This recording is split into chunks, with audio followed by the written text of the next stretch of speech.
Nacharam buffer zone కబ్జా, అధికారుల అండతో అక్రమార్కుల దందా, బలికానున్న అమాయక ప్రజలు, ఎల్బీనగర్ జోన్ టౌన్ ప్లానింగ్ అధికారులను సస్పెండ్ చేయాలి, హెచ్ఎంసీ యాక్ట్ 1955 ప్రకారం చర్యలు తీసుకోవాలి, అక్రమ నిర్మాణం తక్షణమే కూల్చేయాలి, జిహెచ్ఎంసీ కమిషనర్కు ప్రజల డిమాండ్. ఇప్పుడు మనకి ప్రభుత్వ అధికారులు వీళ్ళంతా ఉంది ఎందుకంటే ప్రభుత్వ అధికారులు వీళ్ళంతా ఈ ప్రభుత్వ భూముల్ని కానీ వీటిని కానీ కబ్జా పెడుతుంటే రక్షించాల్సిన వాళ్ళు, కాపాడాల్సిన వాళ్ళు.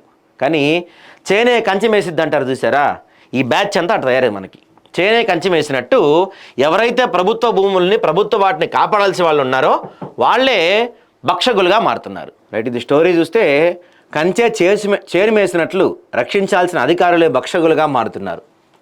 ప్రజా ప్రయోజనాల కోసం కేటాయించిన ప్రభుత్వ భూములు కాపాడాల్సిన జిహెచ్ఎంసీ టౌన్ ప్లానింగ్ విభాగమే అక్రమార్కులతో కుమ్మక్కై ఇండస్ట్రియల్ బఫర్ జోన్లను కబ్జాదారులకు అప్పనంగా కట్టబెడుతుంది. కాప్రా సర్కిల్ పరిధిలోని Nacharam Annapurna colony survey number 106, 107లోని కీలకమైన ఇండస్ట్రియల్ ఏరియా బఫర్ జోన్ స్థలం కబ్జాకు గురవుతున్న వైనంపై ఆదాబ్ హైదరాబాద్ గతంలో ప్రచురించిన కథనానికి స్పందన వస్తున్నా అధికారులు మాత్రం చర్యలు తీసుకోవటం లేదు. మనం గతంలో రాశాం బాబు, ఈ బఫర్ జోన్లు వీటినిదిగో అవినీతి పీఠంపై జిహెచ్ఎంసీ అధికారులు ఆట అని మనం గతంలో రాసాం. ఈ కబ్జా వాళ్ళు ఈ బఫర్ జోన్లు వీటిని ఆక్రమించుకుంటున్నారు, వీటిపైన వీళ్ళు పెద్ద ఎత్తున వ్యాపారాలు చేస్తూ గబగబా అపార్ట్మెంట్లు కట్టేస్తూ అమాయక ప్రజల్ని మోసం చేస్తున్నారు, దీనిపైన చర్యలు తీసుకోండి అంటే ప్రజల నుంచి మనం రాసిన కథనాలకి ప్రజల నుంచి అద్భుతమైన స్పందన వచ్చింది. కానీ అధికారుల నుంచి మాత్రం రావట్లేదు.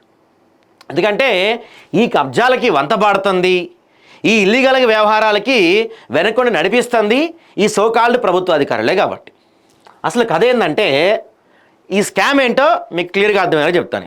ఈ స్కామ్ ఏంటంటే ఫస్ట్ అనుమతి తీసుకుంటారు, ఆ తర్వాత కూల్ చేస్తారు, ఆ తర్వాత నట్టేటి మునిగిపోతారు. 3 ముక్కల్లో చెప్పాలంటే కట్టే, కొట్టే, తెచ్చే. యాక్చువల్లీ మనకి రామాయణంలో. కానీ ఇక్కడ ఎందుకు కడతారు, కూల్ చేస్తారు, మునిగిపోతారు.